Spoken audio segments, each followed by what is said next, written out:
Today we'll be listening to 4 speakers on the subject of Geschlecht III: Rodrigo Therezo, who joins us from the University of Freiburg, Alyssa Marder from Emory University, Katie Chenoweth from Princeton University, and finally Jeffrey Bennington, also from Emory University.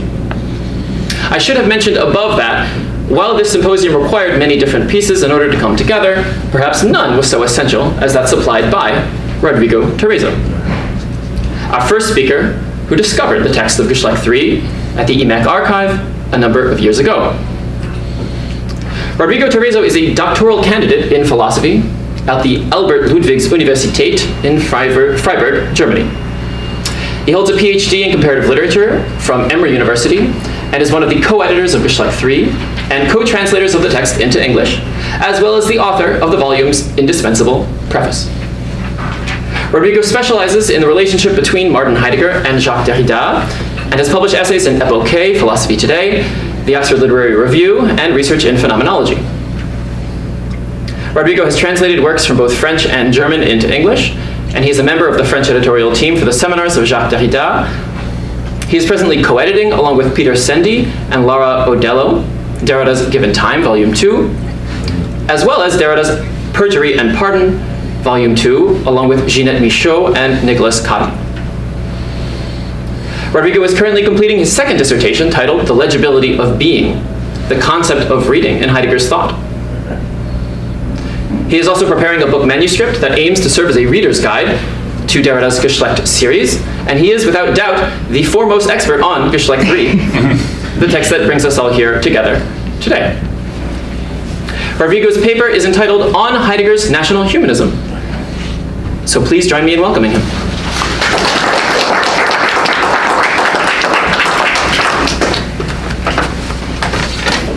Let me remove my belongings.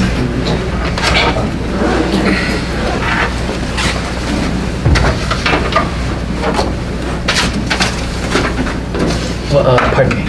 1 second as I try not to break anything.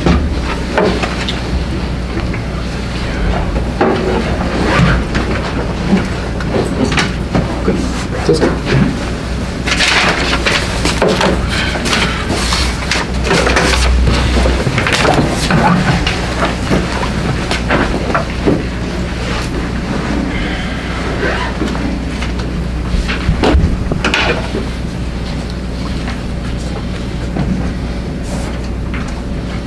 All right, so let me first thank Adam Rosenthal, my friend of many years, for putting together this wonderful event on Derrida's Geschlecht III, one of the most exciting publications in continental philosophy in recent years. Since its recent publication in French this past October, Geschlecht III has drawn attention from all over the world. Besides an international conference at Princeton University, featuring internationally renowned scholars such as David Crow and Peter Travny, events on Geschlecht III are taking place in multiple countries. In the States, besides the Princeton Conference, an event at the University of Pittsburgh with Chris Fensk this past January, and a symposium at NYU's Maison Française next fall, hopefully with Avital Ronell, Katie Chenoweth, and myself, the journal Philosophy Today, represented here by Ian Moore, is putting out a special issue next winter just on Geschlecht III. Other events on Geschlecht III are scheduled to happen in Italy, Germany, England, Brazil, not to mention that an English as well as a German translation of the text are due to appear this year still. And in fact, just last week, Dror Pimentel, a Heidegger Derrida scholar currently working at the Bezalel Academy in Jerusalem, has invited the editors of Geschlecht III to speak at a conference on Derrida and Heidegger in Israel next fall. I'm mentioning this because I received Dror's invitation on the same day that I was accused of an infamy against the millions of victims of the Holocaust. This happened on Facebook, of course, in the context of a public group called Heidegger le Cahier Noir, which looks like this. So this is the group's cover photo. Now this cover photo already tells you just what kind of Heidegger scholars frequent and comment on this Facebook page. So Here's Heidegger as rector of Freiburg University, wearing his Nazi party pin with an eagle, globe, and a swastika on his jacket label in 1934, which somebody made sure to advertise by drawing a red circle around it, as you can see, next to an image of a famous poster produced by the American Office of Military Government in 1945 in an effort to spread a sense of what Carl Jung called, also in 1945, the German collective guilt, die Kollektivschuld, for the atrocities committed in World War II. And you can see how the poster depicted these atrocities. What the slogan here expresses as the Schandtaten, for which virtually every German is responsible and culpable. Mitverantwortlich, as the poster has it in bold somewhere below. The suggestion is obvious. Heidegger is culpable, as are those who dare to read him. Now, if we scroll down the page a bit, we see the poster of our conference somewhere.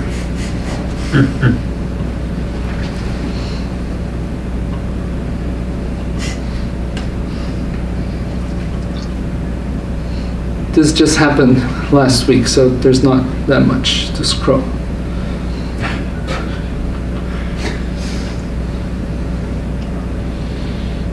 By the way, at any moment somebody could message me on Facebook and I can't be responsible for what they say.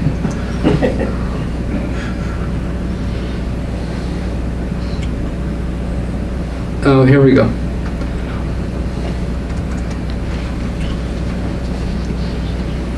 So we see the poster of our conference shared by Stefan Domehaki, the administrator of the group, who prefaced his post with this. So I'm translating from the French.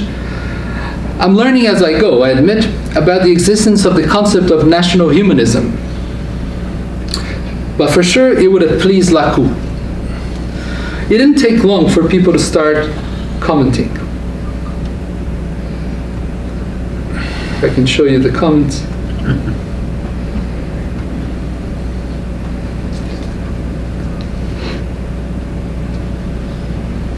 Indecent, says the first comment.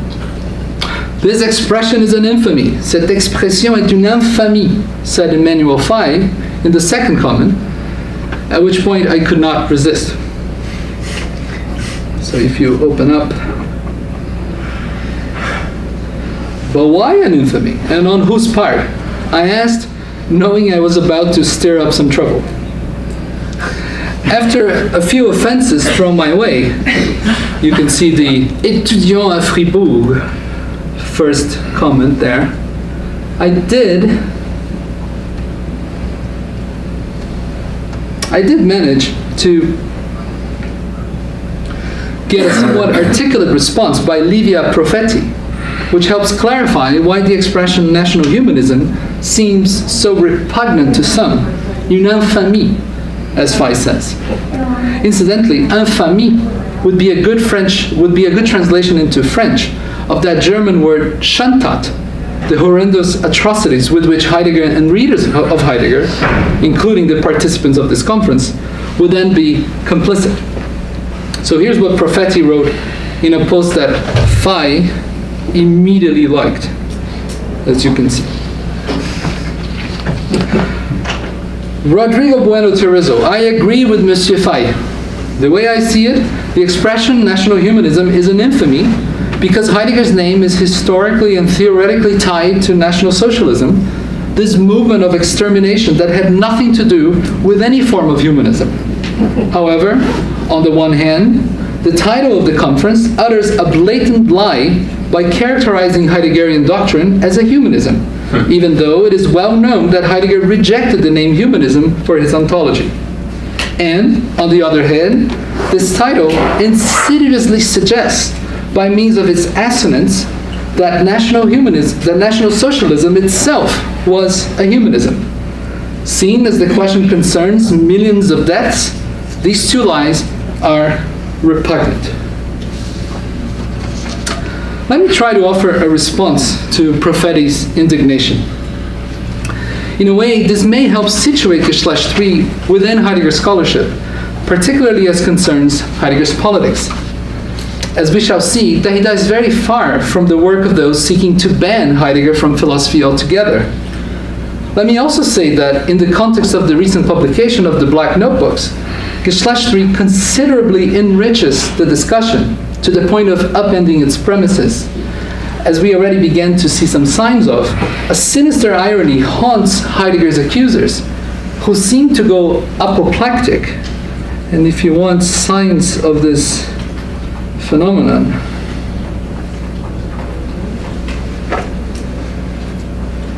I leave you to translate this post. Who seem to go apoplectic when faced with the thought that humanism, in the name of which Heidegger's accusers assign a great guilt to Heidegger, eine große Schuld, is actually at the core of Heidegger's nationalism and thus complicit with the most horrendous crimes imaginable. As always, the assignation of guilt is never innocent and may be read as a self-exculpating gesture, such as the American attempt to convince not just Germans, but themselves, that the guilt is not theirs to carry, as though the Americans came to rescue Jews as soon as they heard of Hitler's plan to exterminate them. But back to Geschlecht III.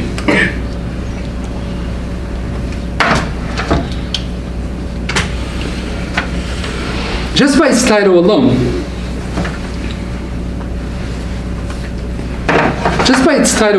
Geschlecht III already sounds mysterious enough. The Roman numeral indicates that it is part of a series with at least two preceding installments, Geschlecht I and Geschlecht II, which Derrida published as essays in the 1980s, but then mysteriously skipped over the third when publishing Geschlecht IV, as an appendix to the French edition of Politics of Friendship in 1994, so that for nearly 3 decades, the text was presumed either lost or simply never written. In fact, up until the publication this past October, access to Geschlecht III was considerably restricted to David Krau's important work on the basis of a 33-page typescript that he distributed to a selected group of participants at a conference at Loyola University organized by John Salas in the spring of 1985. A typescript that Derrida described as the incomplete and provisional version of some 100 or so pages that he had dedicated to Heidegger's second essay on Trakl in On the Way to Language, titled Language in the Poem, a placement of Georg Trakl's poem.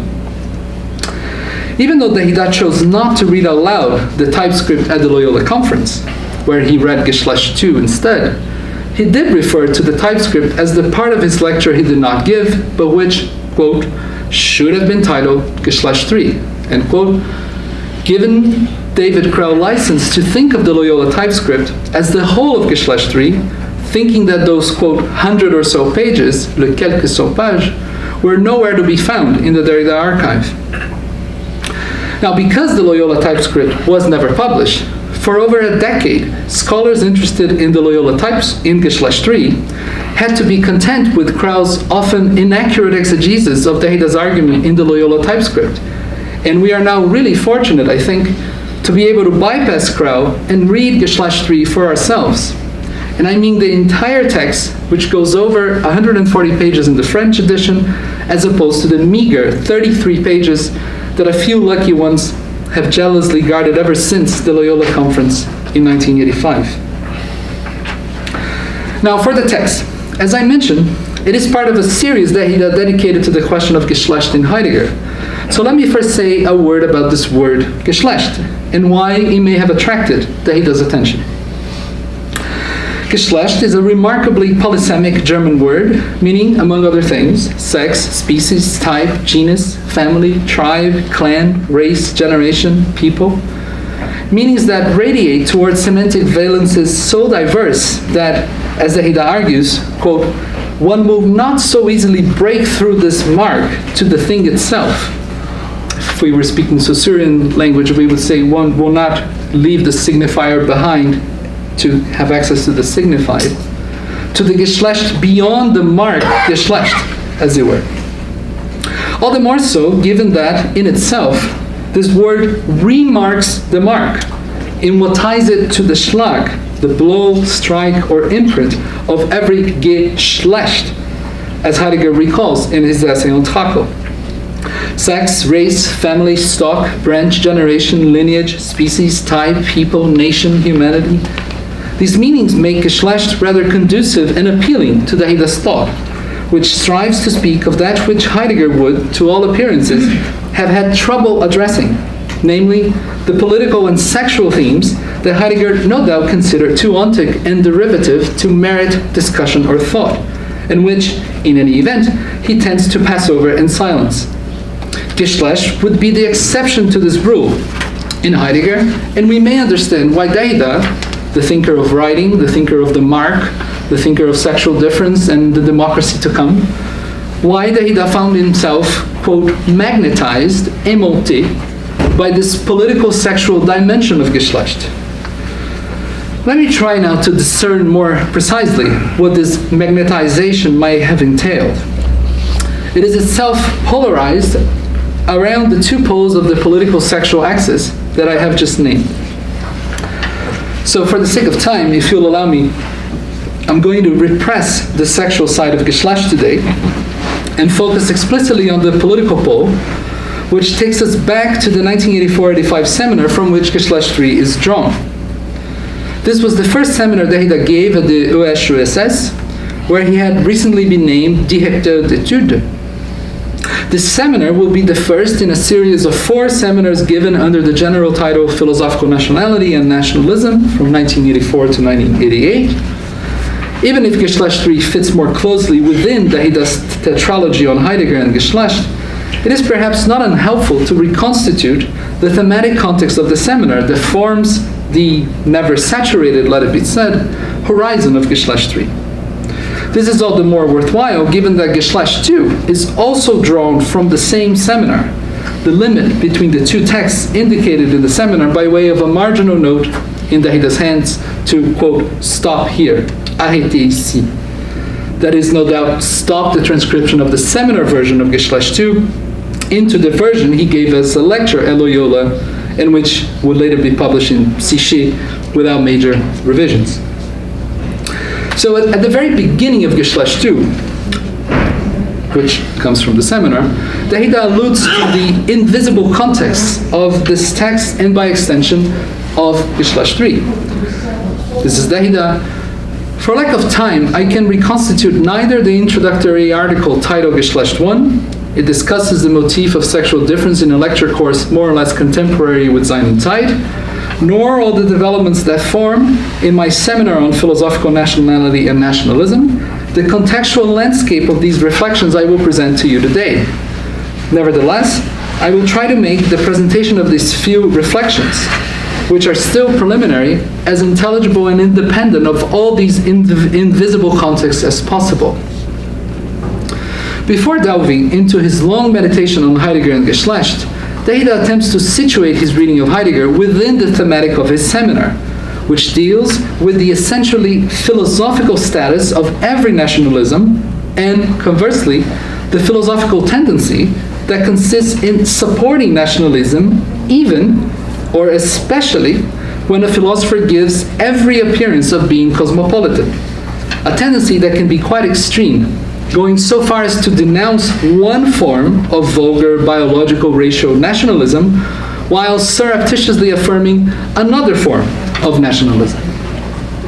The national idiom, beyond the usual sense of the linguistic term, in particular the German idiom, the unsere Sprache of Fichte or Heidegger, but also Adorno and Arendt, will be, according to Derrida, the what he calls ultimate recourse of this more profound philosophical nationalism, which comes down not to affirming a simple linguistic nativity, but rather to claiming a secret idiom, an idiom of the idiom, as Derrida calls it, which alone would provide, quote, the sole true foundation of German nationality as German philosophy.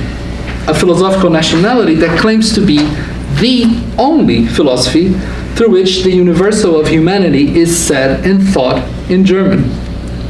Consequently, the name of this humanity, or as Marx comments ironically, this human nationality, this Geschlechten for Derrida, quote, remains as problematic as the language in which the name is inscribed, end quote.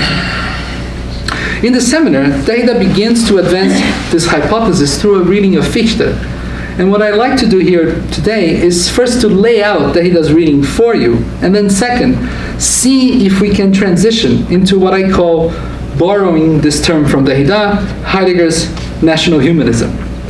And hopefully we'll be able to see why it upsets so many people, not just anti-Heideggerians, but also the Heideggerians who would come back and say Heidegger rejected humanism for his philosophy. And there's nothing nationalistic about Heidegger when read through a certain lens.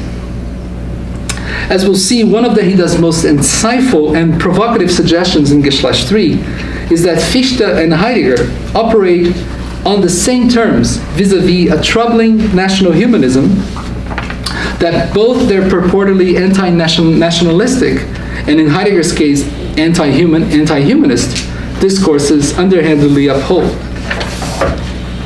So part one, before getting to Geschlecht II and Geschlecht III in the seminar, Derrida begins to test this hypothesis of a national humanism endemic to philosophy, and German philosophy especially, by means of a reading of a key passage in the seventh of Fichte's addresses to the German nation, where the word Geschlecht seems to play a pivotal role in Fichte's enunciation of the fundamental principle, the Grundsatz, that would allow the German nation, or strictly speaking, the German Geschlecht, to become what it must be destinedly. So here's Fichte. In the nation that to this day calls itself the people as such, or Germans, originality has in the modern age, at least until now, burst forth in the light of day, and the creative power of the new has shown itself. Now, through a philosophy that has become clear to itself, a mirror is held up to this nation, a mirror in which it shall recognize with a clear concept that which, without distinct consciousness thereof, it has hitherto become through nature, and that to which it is called by nature. And to this nation a proposal is made according to this clear concept and with deliberate and free art, to make itself wholly and completely into what it ought to be, to renew the covenant and to close the circle. The principle according to which it must close the circle we have laid before the nation, and here's Fichte's Grundsatz: whatever believes in spirituality and in freedom of this spirituality, whatever desires the eternal progress of this spirituality through freedom, wherever he may be born, and whichever language he may speak, is of our Geschlecht, it belongs to us and will join with us. So the key sideline here is wherever he may have been born and whichever language he may speak is of our Geschlecht, says Fichte. The difficulty of this passage revolves around a problem of translation. How to translate Geschlecht? Or, a far more serious problem, must we or can we translate it according to Fichte? Is it in fact an irreducibly German word that says something essential about a humanity we should therefore refer to as a Menschen Geschlecht, for fear of not being able to access that very thing this word can name only in German? At first glance, Fichte's gesture may seem innocent of any nationalism of a biological, racial, linguistic, ethnic, or even political state type. As Derrida suggests, here's Derrida from the seminar, this Geschlecht is then not determined by birth, native soil, or race. It has nothing natural or even linguistic about it, since Fichte says wherever it may have been born and whichever language it may speak. Derrida goes on, at least not in the usual sense of this term linguistic. The sole analytic and unimpeachable determination of Geschlecht in this context is the we, the belonging to the we to whom we are speaking at this moment, at the moment that Fichte addresses himself to the supposed but still to be constituted community, a community that, strictly speaking, is neither political, nor racial, nor linguistic, but that can receive his allocution, his address, or his apostrophe, Reda an, and can think with him, can say we in any language and from any birthplace whatsoever. Given the highly undetermined status of this we and of our Geschlecht, an infinite we, a we that announces itself to itself from the infinity of a telos of freedom and spirituality, a we of spiritual freedom engaged in its infinite progress. One could perhaps forgive the French translator, Samuel Yankelevich, who was in fact a Russian Jewish immigrant, translating Fichte into French during or shortly after the war, for his decision to retreat when faced with the risk, a political risk for him as well, of translating the word Geschlecht, especially as race, and for quite simply omitting the word altogether. In doing so, however, French readers no longer notice what Derrida calls an essential Deutschheit in Fichte's text, no doubt picking up on the title of Fichte's seventh discourse, which reads as a yet deeper understanding of the originality and Germanity, the Deutschheit of a people. So here's Derrida. How is Geschlecht to be translated under these conditions? Fichte uses a word that already has a vast wealth of semantic determinations in his language, and he speaks German. Say as he might. I think the French there is il a beau dire. Say as he might. Anyone, in whatever language he speaks, is unseres Geschlecht, is of our Geschlecht. He says it in German. And this Geschlecht is an essential Deutschheit. Even if the word Geschlecht acquires a rigorous content only from out of the we instituted by this very address, it also includes connotations indispensable to the minimal intelligibility of the discourse, and these connotations belong irreducibly to German, to a German more essential than all the phenomena of empirical Germanity, but to something German nevertheless. Meadillanment, writes Derrida. How to translate them? In other words, how are we to translate into a Romance language something that can be said only in German, a secret German, as it were, that some native Germans had never heard of, to be sure, but a German nevertheless, the Germanity of which will transgress geopolitical physical borders, yet without ever being confused with the non-German.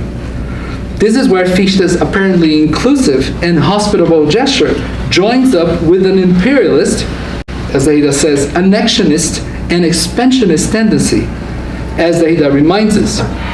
So here's Derrida. The essence of German is not to be confused with empirical factuality, with empirical belonging to the factual germination, any more than empirical non-belonging to that germination excludes non-Germans from participation in some originary Germanity. So Fichte's gesture is to open his arms and say, we can all be Germans.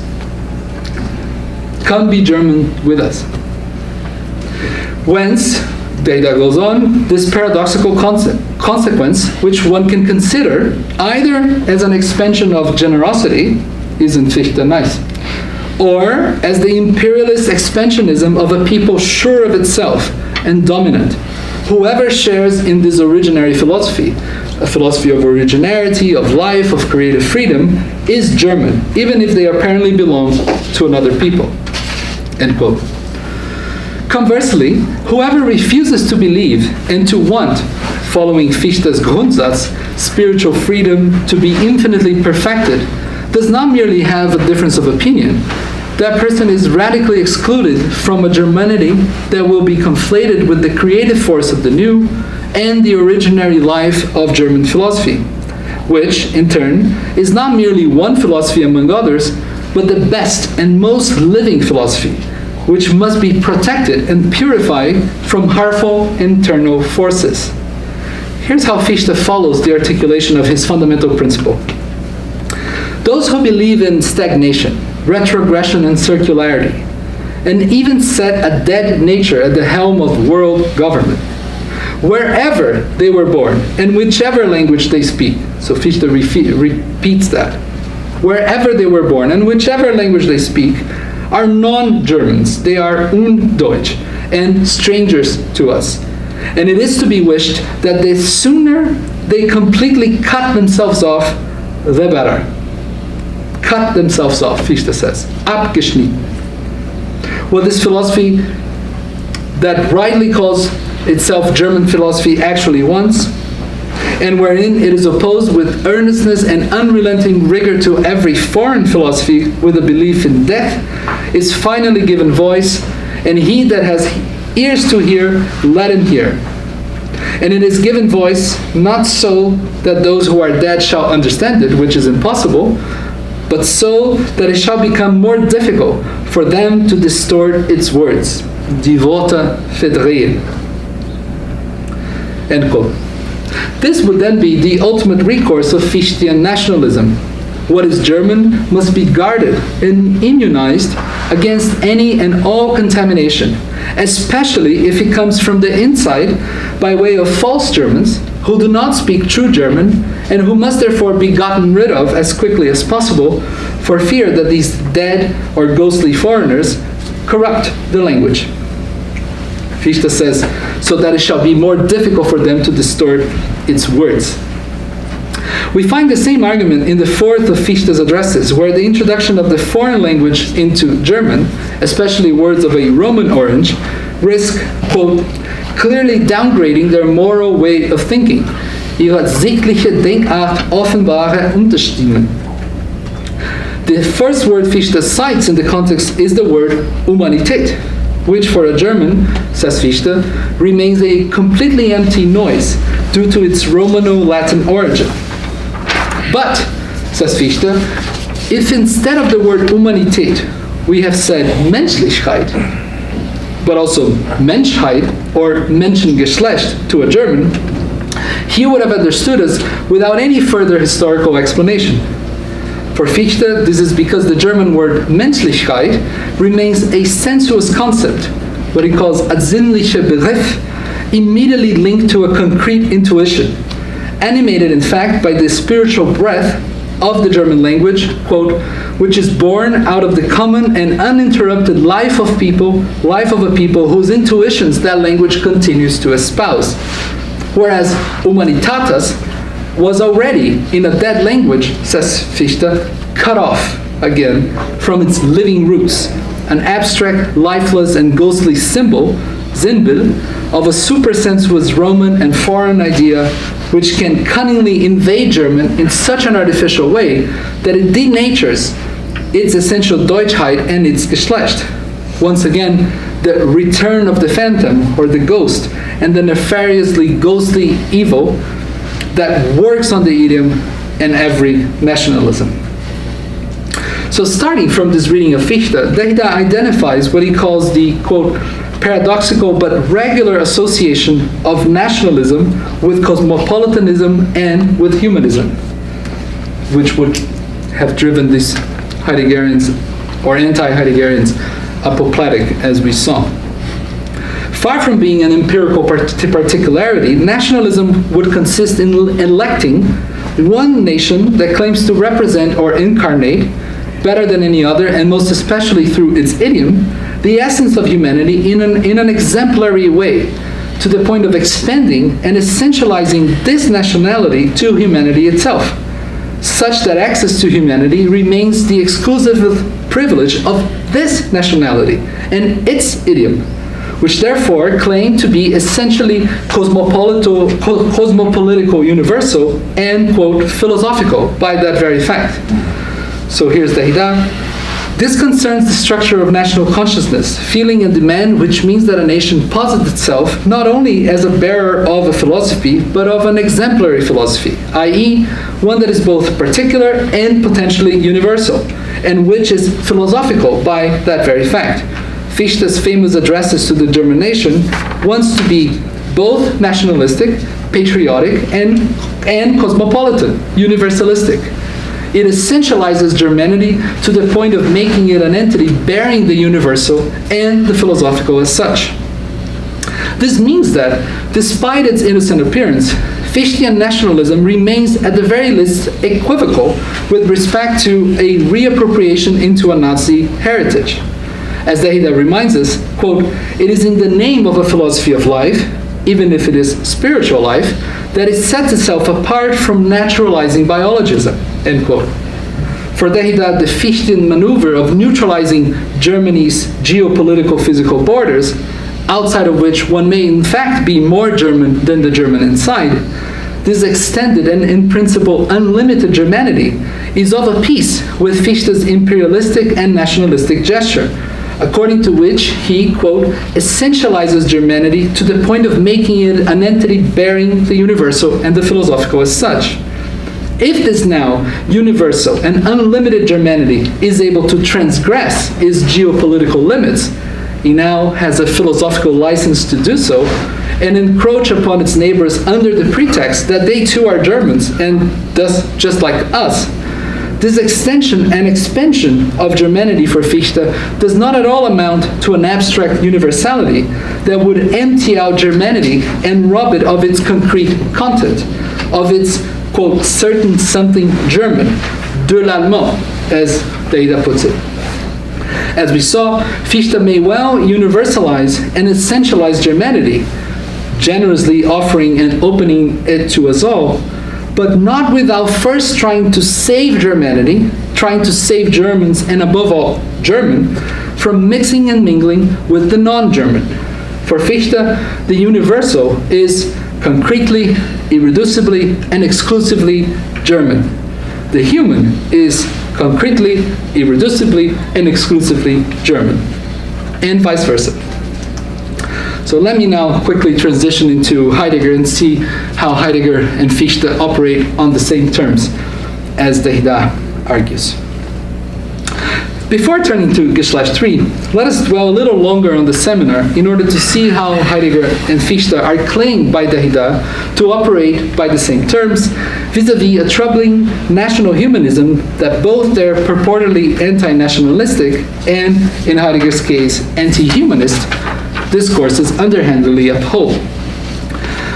By motivating the transition from Fichte to Heidegger in this way, my intention, or Derrida's for that matter, is certainly not simply to lump these two thinkers together, as if there were not considerable differences, philosophical differences between them. A passage about halfway through Geschlecht III shows Derrida paying attention to these differences, all the while identifying a similar, quote, formal schema between Fichte's and Heidegger's gesture. So here's Derrida. Fichte speaks to the Germans. It is a discourse to a German nation that, in a certain way, has not yet come to itself or come back to itself, and that finds itself called to think German within a universal teleological horizon, that of spiritual freedom. Now, for Heidegger, of course, the history of the world and of being is not this spiritualist teleology and metaphysical freedom, but the formal schema of the gesture is the same: to think the German from out of an origin or horizon that overflows it, to address oneself to the German in a non-regional, non-national, non-empirical national sense. End quote. Before running through Derrida's brief but powerful reading of an important moment in Heidegger's thought, namely a few passages from the letter on humanism, where Heidegger claims to think Hölderlin's homeland, Hölderlin's Heimat, quote, in an essential way from out of the history of being, seinsgeschichtlich, and not in a patriotic or nationalistic manner, end quote. That was Heidegger. Let us pause over another instance, just 1 year before the letter on humanism, where Heidegger tries to distance himself from National Socialism, this time in another letter, which Derrida cites several times in the seminar, in which Heidegger addresses Konstantin von Dietze, the president of the Purification Committee, meant to denazify Freiburg University, where now you all know I am a student at. Quote, this is Heidegger writing, the president of this committee: "I believe that Hitler, after having assumed the responsibility of the entire people, would outgrow the party and its doctrine, and that everything would come together on the basis of a renewal and a gathering unto a Western responsibility. This belief was an error that I recognized after the events of June 30th, 1934. In 1933-34, it brought me to an intermediate position in that I affirm the national and the social, but not the nationalistic, says Heidegger, and rejected the intellectual and metaphysical foundation laid by the biologism of the party doctrine, because the social and the national, as I saw it, were not essentially tied to the biological racial worldview doctrine. So at the opening of the third session of the seminar, and also in Geschlecht II, Derrida quotes this passage, suggesting that, quote, if we link this back to what we said vis-a-vis Fichte, we would find the same terms again, says Derrida, according to which a biological racial nationalism is denounced and rejected, while a more profound nationalism sneaks in the back door. Heidegger's affirmation of the National Social, though explicitly not of National Socialism, thus claims to think the German in a non-regional and a non-empirical national sense, from out of a horizon most native Germans are not entirely familiar with, but that addresses Germans in German and summons them to take charge of their Germanity out of what Heidegger here calls a, quote, Western responsibility, eine abendländische Verantwortung. Coming back to the aforementioned passages in the letter on humanism, we find Heidegger yet again trying to shield his thought from the same charge of being unduly complicit with National Socialism, a charge to which Heidegger believes himself to be invulnerable, as he explicitly distinguishes Hölderlin's Heimat from any patriotical nationalistic attempt to co-opt Hölderlin's poetry for the biological racist purposes of Nazi ideology.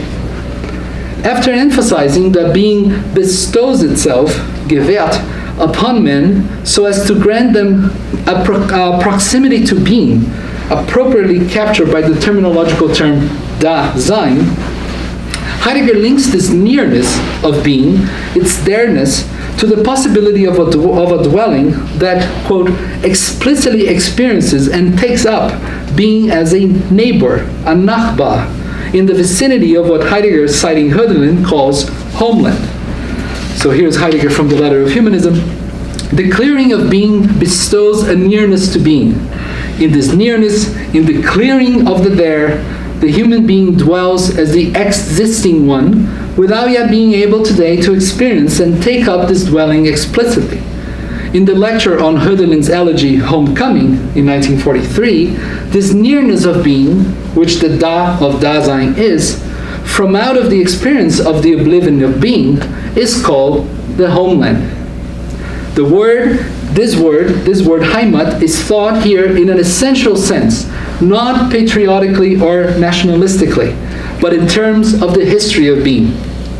End quote. As Derrida remarks in Geschlecht III, Heidegger, quote, attentive to the fact that this discourse, especially in 1946 when the letter was written, resonates from its proximity to the question of German nationalism, end quote, does all he can to sideline unequivocally the biological, racial, and ethnocentric metaphysical assumptions and unfounded prejudices of Nazi patriotism and nationalism, going as far as to bracket any geopolitical regionalism or Eurocentrism to which Hölderlin's poetry and Heidegger's interpretation of that poetry might erroneously, in Heidegger's view, be associated. Here's Heidegger again from the letter. Hölderlin, however, when he composes Homecoming, is concerned that his countrymen find their essence in it. He does not at all seek that essence in an egoism of his people. He sees it rather in the context of a belonging to the destiny of the West. But even the West is not thought regionally as the Occident in contrast to the Orient, nor merely as Europe, but rather world historically out of nearness to the source. End quote.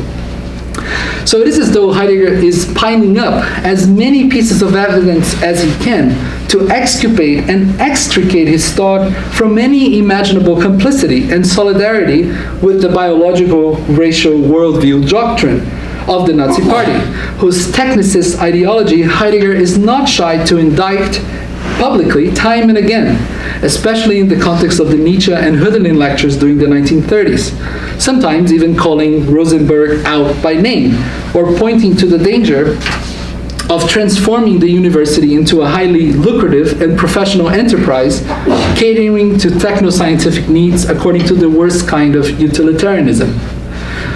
However sincere Heidegger's intentions may have been, at least philosophically speaking, as was the case in Fichte, what was beginning to look like a powerful defense against National Socialism ends up sliding into an uncomfortable place of equivocality or ambiguity, precisely with respect to National Socialism, as Derrida argues. So here's Derrida from Geschlecht III, attentive to the fact that this discourse, especially in 1946, resonates from its proximity to the question of German nationalism. Heidegger inverts things, or believes himself to be inverting things, and lifting the suspicion of German nationalism, whereas I believe he is doing nothing but reproduce the ambiguity and equivocality of all nationalistic discourses, notably in this context of the Fichtean discourse, whose essential schema, at least, we had identified earlier in the seminar, he means. Now, what does Heidegger say here, right after having emphasized that the West is not the Occident, le couchant, the region where the sun sets, nor even Europe, but had to be thought in terms of the history of the world and the history of being? So what does Heidegger say right after he says this? He names Germany. He names the German, Germanity, das Deutsche. Derrida is referring to what, at first sight, may very well look like the most generous and benevolent gesture on Heidegger's part. After insisting that Hölderlin's Heimat names a dwelling in the nearness of being and does not at all fall prey to a patriotic nationalism that would value the German above other nations, Heidegger calls Hölderlin's poetry non-egoistical, arguing that Hölderlin's elegy Homecoming is an attempt to provide shelter for his compatriots who would, quote, find their essence in the poem without for all that affirming a nationalistic narcissism nourished by what Heidegger here calls the egoism of a people. Instead, Heidegger adds, Hölderlin sees this essence in terms of a belonging to the destiny of the West, a belonging Heidegger will come back to at the end of the sequence, meant to denationalize the German by inserting it into the geopolitically neutral zone of a world history of being, in the destiny of which several nations, Heidegger writes Völkern in the plural, and not just Germany, apparently all take part. So here's a sentence from the Letter of Humanism still. German, das Deutsche, and here he means the German language, is not spoken to the world so that the latter is healed by the German essence. Rather, German, das Deutsche, is spoken to Germans. So the same thing in Fichte. It's Rede an die Deutsche. It is spoken to the Germans, so that from a destinal belonging to other peoples, they might become world historical along with them. Commenting on this passage, Derrida will again stress the similarity between Heidegger's gesture and Fichte's. This is, quote, this is indeed the sense of the Fichtean gesture, writes Derrida, pointing out that Fichte addresses himself to Germans, Rede an die deutsche Nation, and, quote, does not say to other peoples, German will come, heal, or redeem you.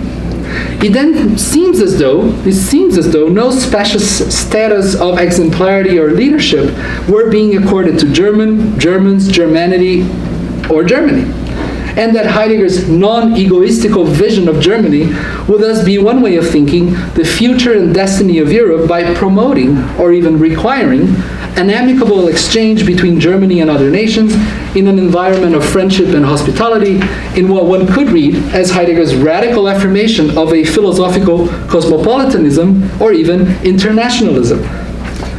Except that after having opened Germany's borders to an exchange with other nations, Heidegger will close and patrol them against what he calls, quote, Goethe's mere cosmopolitanism, or a little later in the letter, what he calls a, quote, mere internationalism that, as an extension of nationalism, keeps Dasein ostracized from its home. So here's Heidegger. In the face of the essential homelessness of human beings, the futural destiny of the human reveals itself to a being historical thinking in this, that the human being has to find his way into the truth of being and set out on this finding. Every nationalism is metaphysically an anthropologism, and as such a subjectivism. Nationalism is not overcome through mere internationalism. It is rather expanded and elevated thereby into a system. Nationalism is as little brought and elevated to humanitas by internationalism, as individualism is by an ahistorical collectivism. Expelled from the truth of being, the human being everywhere circles around himself as the animal rationale. Derrida glosses this passage in Geschlecht III, calling attention to the fact that despite addressing himself to the German in a non-regional, non-empirical national sense, Heidegger does not want, quote, to erase the homeland or the German, to give in to an empty universalism, to a cosmopolitanism that would be the negative and symmetrical opposite of nationalism. As Derrida notices, for Heidegger, quote, cosmopolitanism and nationalism, internationalism and nationalism would be at bottom two symmetrical versions of the same humanistic metaphysics that keeps the human expelled from the home Heidegger insists we should all be trying hard to find. A home that will surreptitiously allow for another kind of nationalism to come back to haunt Heidegger's discourse, which is not then so unequivocally dissociated from the most vulgar kind of nationalism as Heidegger would want it to be. This home seems to bring us back to something concretely German, the proof of which Derrida argues he has found in the following sentence from the letter, which I'm sure you all have heard said it before, namely the sentence that says, therefore, those young Germans who knew about Hölderlin thought and lived, when confronted with death, something other than was released by the German opinion. Heidegger is clearly alluding to the German soldiers who died in World War II, presumably shortly after or perhaps even during their reading of Hölderlin. Derrida provocatively points out that Heidegger has in mind, quote, something very concrete here, implying that no matter how hard Heidegger tries to think the homeland beyond the German determined by patriotism or nationalism, this very gesture smuggles in a certain German concreteness, that certain something German one more time, to which Heidegger wants to hold firmly as he's trying to find a way out of the essential homelessness that afflicts the West. Heidegger finds his way home, the very way he wants us to make our ways towards, by mobilizing, yet again like Fichte, a refined listening to a philosophical idiom of language, of a German of German most native Germans remain deaf to, but a German nevertheless, that too will provide Heidegger's philosophical nationalism with its sole true foundation and less recourse, as Derrida says in relation to philosophical nationalism more generally. Now, if I had endless time, this would be a good point to transition into the Heidegger text on Trakel that Derrida deals with more explicitly throughout Geschlecht III. So let me conclude by just giving a very brief indication of how Derrida makes the link,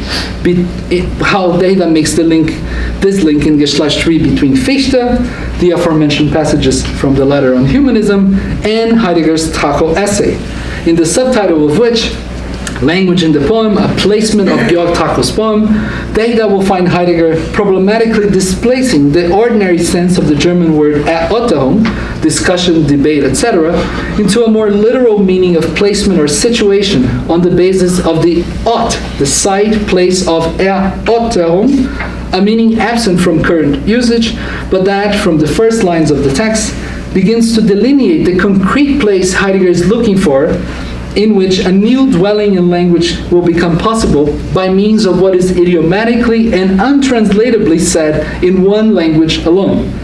Making the link between the troubling concreteness of das Deutsche in the letter and that of the Ort in the Trakel essay, Derrida writes, just as when he says Ortschaft des Ortes in the Trakel text.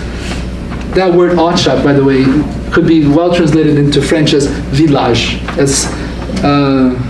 as it denotes a very particular locale or place, a certain association to the earth, the countryside.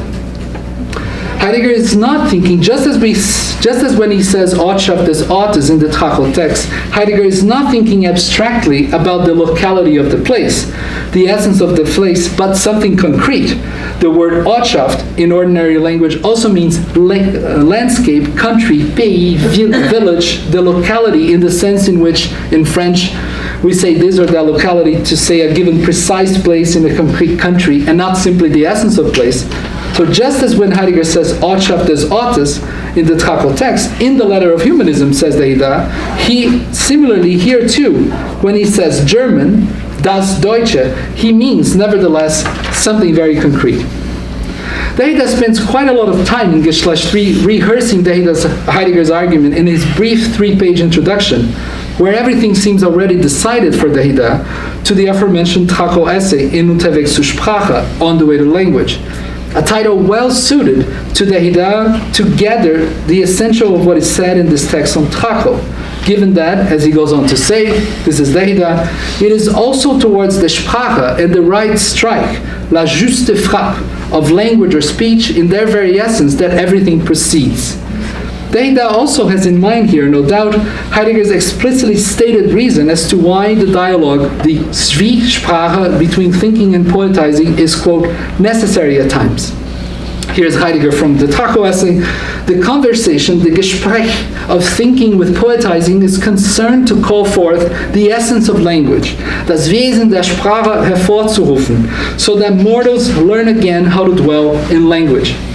Derrida's allusion to the right strike of language also refers to an untranslatable and idiomatic Heideggerian formulation.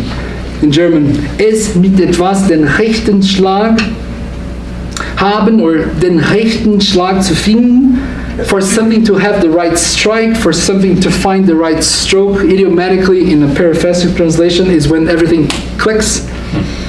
According to which the Schlag, the strike, the blow or imprint that will strike a direction or path, den Weg einschlagen, sets the Geschlecht, as Heidegger implicitly awakens the etymology of this word, on its proper course, which turns out to be a homeward journey, a homecoming to the home or house, to the Geschlecht where this Geschlecht can dwell again in language. In the language of this Geschlecht, of course, in the language of the Geschlecht that can say Geschlecht. This very precise and definite destination, this concreteness, once again, of the German idiom, or, quote, that certain something German, the place, Ort or Ortschaft, Heidegger is in search of so that he and mortals can dwell in it again. This German home or house, this Geschlecht, all of this might make us want to rewrite the title of Unterwegs zur Sprache and say instead, Unterwegs zum Deutsche Sprache, which Heidegger seems to posit as the sine qua non for saving the earth from the degenerate Geschlecht that fails to hear the call towards the proper of German. A German most Germans never heard of, but a German nevertheless, as Derrida would say. Next.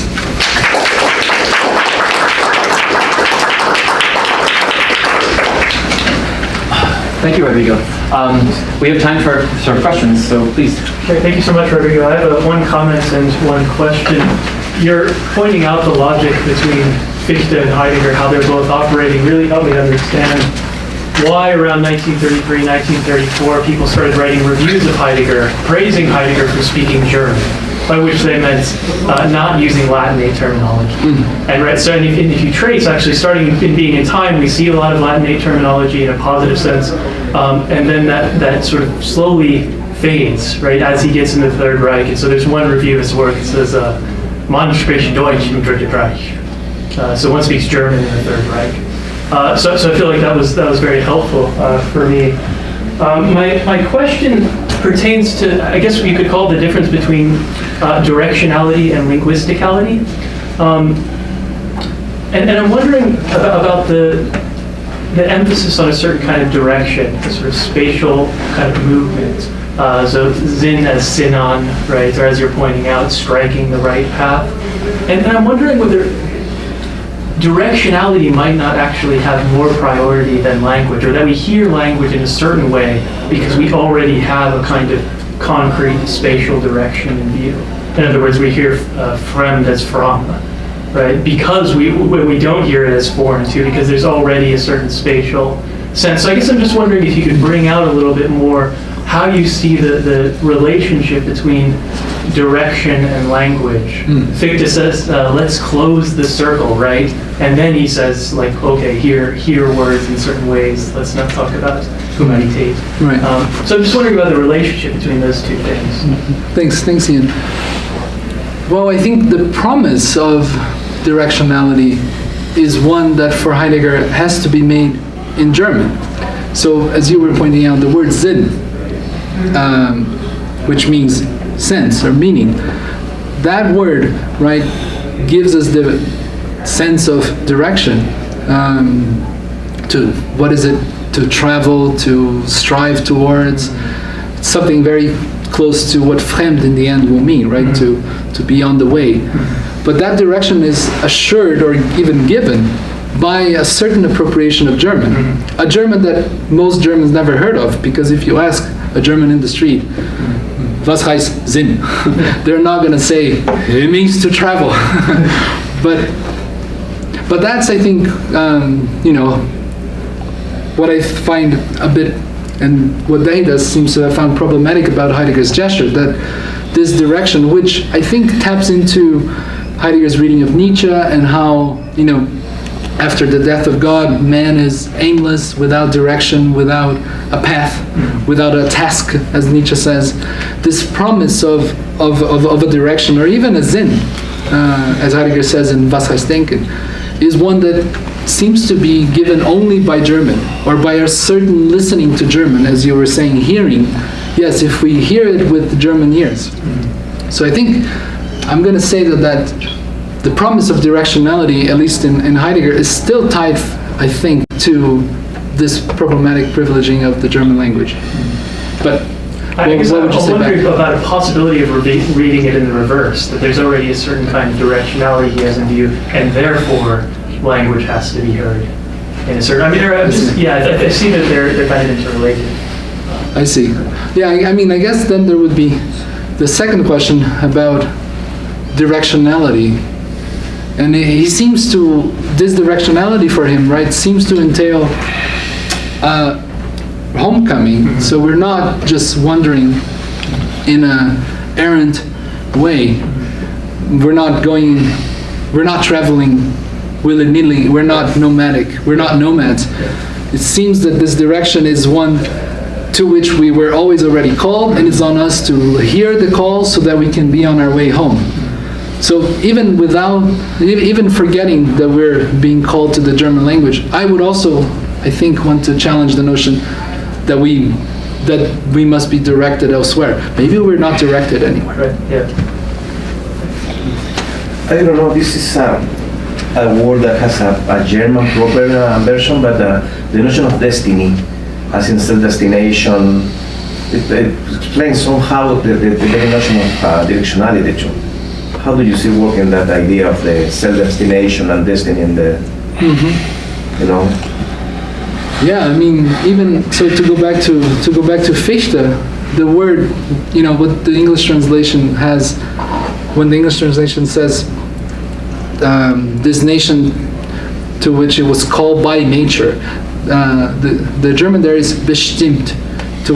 So there is this sense of determination, even also a vocation that a certain nation seems to inherit or carry or bear, a heavy weight, as it were, a destiny that it must bear. And you can see this in, of course, Romantic poetry. And Hölderlin is everywhere, right? In that poem, Gemanian. Gemanian is associated to a little girl whose schweres Glück is, who has the difficult fortune of having to carry the destiny of the West. And it's striking to see that this is what Heidegger thought Hitler was going to do, right? When he says in that letter, I hoped Hitler was going to assume a Western responsibility, which means that he seems to have understood that his mistake was in thinking that he would, but still seeming to think that there is a Western responsibility to assume to begin with, and that the German people have a special privilege in taking up that responsibility, in the sense that they've been elected. That's their destiny. We are destined to be the ones who are going to really respond to this Western responsibility. And if we don't, the world is kaput. Rodrigo, I assume that... Hold on, let me get ready for this. No. No, I assume that that the critique, which of course is very plausible and very persuasive, is being made from an alternative relationship with language and with the appropriation of language and with the idiom as such. And I assume that, but I may be wrong, but I assume that Derrida made that explicit in the little book, Monolingualism of the Other. So, in the Monolingualism of the Other, I think Derrida speaks about an idiomatic singularization of French, an idiomatic appropriation of French, which he claims as a Marrano appropriation. Okay? And so this brings up for me, I think, the difficult question of whether an idiom can actually generate community, or whether there is an irreducible tension between idiom and community that would seem to throw a little problematicity into the Derridian critique of the Heidegger connection with Heimat, okay, in particular. I think that's a brilliant question, Alberto.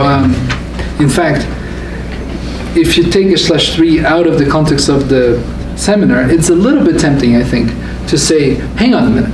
So you don't like when Heidegger uses untranslatable German words, but he uses untranslatable French words all the time. Exactly. And in fact, he used to say that when he does that, when he does use untranslatable French words, that's when he knows that he's thinking.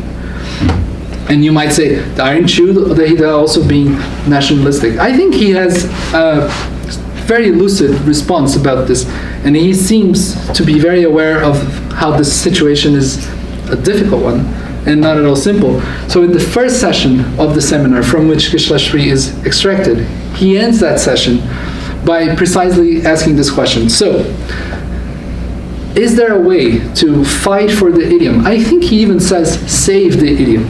And I point out save because Heidegger is using that word in the Taco essay. Is there a way to save the idiom without being as nationalistic as Heidegger was? Even if Heidegger was already a pretty surreptitious nationalistic in many respects. And he seems to think that there is. He seems to think that he can do better than Heidegger in fighting for the idiom, even though I think we have to say he learned a lot from Heidegger precisely concerning this question of idiomaticity. And I think what makes Geschlecht III maybe a little hard is that at no point here, besides this moment in the first session, does he then offer what we could call, let's say, a positive understanding of what this, of what fighting for the idiom might mean without sliding back into nationalism. And if I can just add a little something, there's a conference that happened somewhere in '89, I'm blanking now, where he even concedes that just by the very fact that we speak, let's say, English in this room, we are already affirming a certain kind of nationalism. And a certain kind of nationalism is almost irreducible, if you like, just by the very fact that we have all agreed to speak English, English not being just one language among many. So I think he's aware of how there's no simple solution here.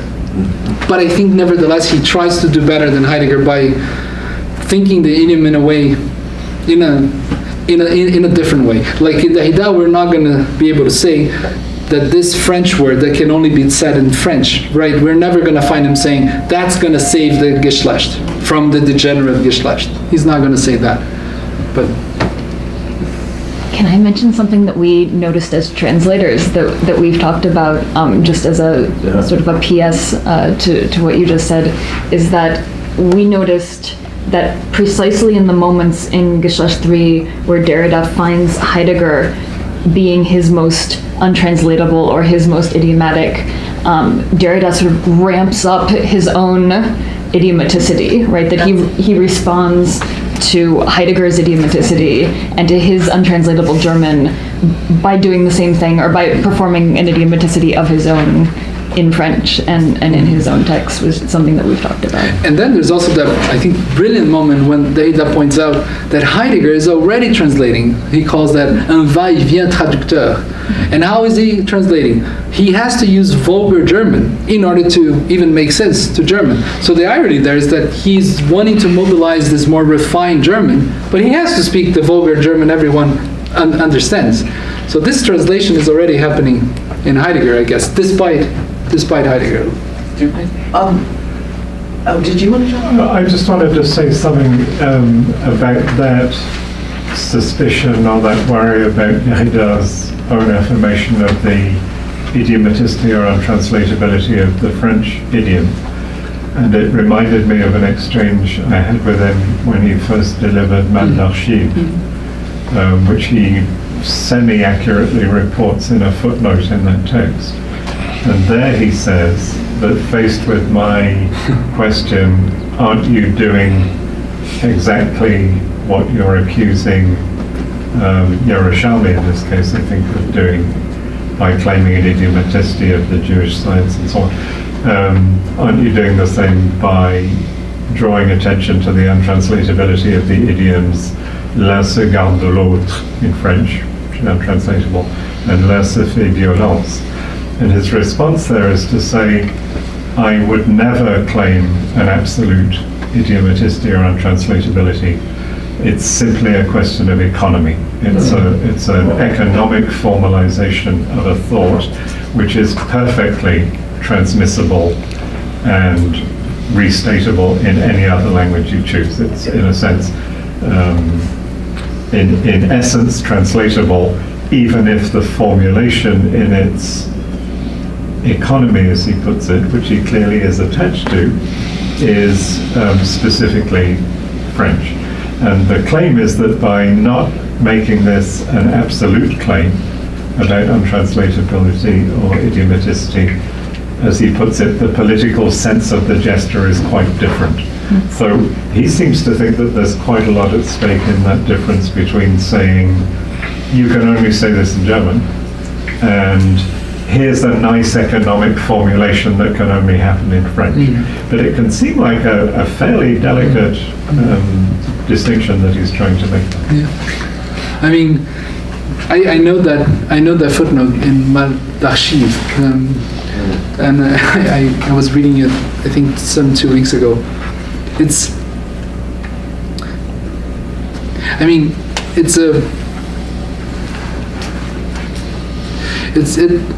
difficult, right? Because the thinking of translation in Derrida will also entail that what is really worth translating, the untranslatable. It's that logic that you only translate the untranslatable. But as you were saying, the untranslatable is never simply untranslatable. It's in fact what most calls for translation. So in a sense, the untranslatable is the most translatable. And when he's being careful, that sometimes he simply says that these words that Heidegger uses are intraduisibles, but sometimes he says à peu près, almost untranslatable. And the fact that Heidegger is already translating them in his own essay shows how translation is always already happening.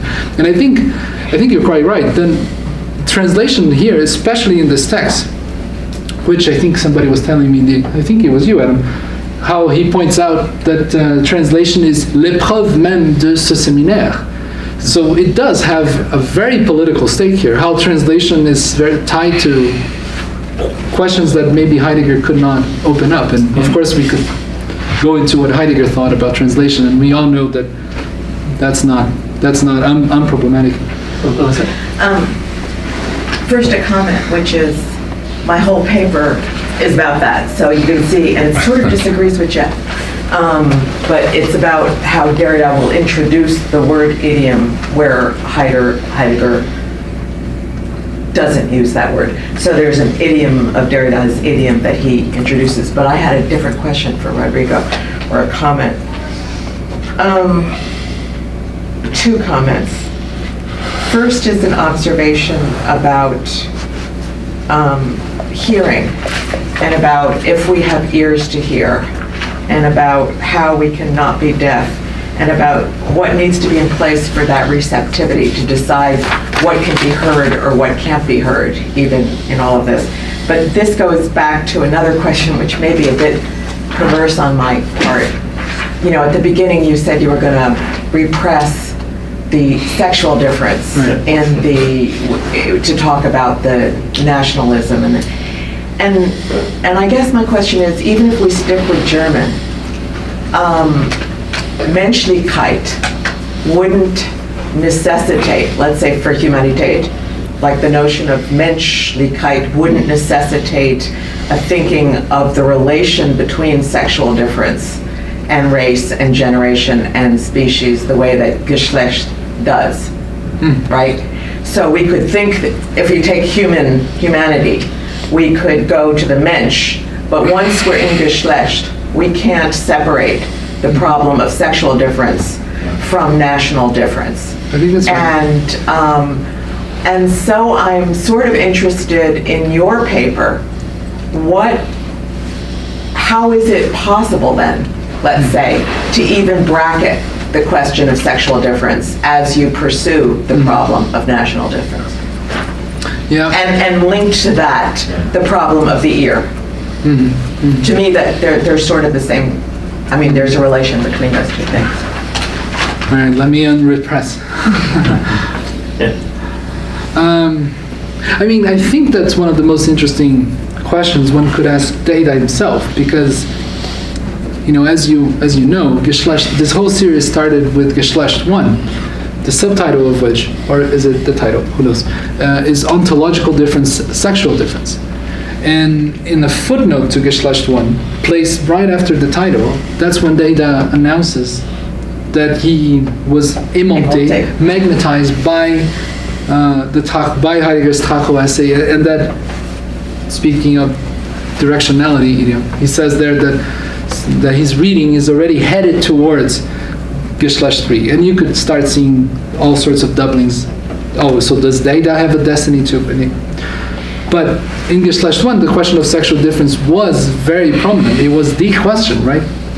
And because of that footnote, we're led to think that when the time came to finally write Geschlecht III, we would understand what does Heidegger's reading of Tracho has to do with the question of sexual difference, given that this text is given somewhat climactic status, but also, and that's the difficult question to ask Derrida, how then does this sexual difference talk in Geschlecht relate to the problem of national humanism?